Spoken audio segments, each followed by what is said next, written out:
kokią vyriausybę besuformuotų šitą koaliciją, šitos koalicijos suformuotos vyriausybės niekada neturės jokios drąsos pakeisti kažką, nuveikti priešingai, negu prieš tai buvo koliukus sukalusi konservatorių partijos paskirta. Konservatorių partija ar jų pastatyta vyriausybė. To niekada nebus.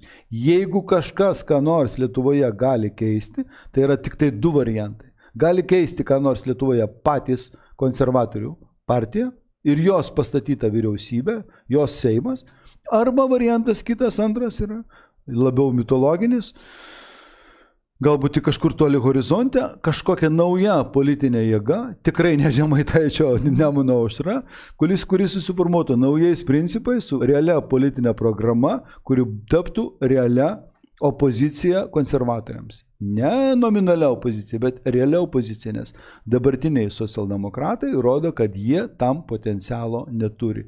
Jie kažkada tą jį turėjo, bet jį labai neatsakingai iššvaistė, jie labai neatsakingai iššvaistė žmonės, gana neatsakingai iššvaistė rėmėjus, iššvaistė savo, sakyčiau taip, think tank, tokį intelektualinį potencialą, jie nesugebėjo jo sukurti, o tą patį, kur turėjo iššvaistė, ir šiandien jie sėdi prie tokios suskilusios politinės geldos, ir turi, žodžiu, tokius premjerus, kokius jie pajėgia pasiūlyti Lietuvai.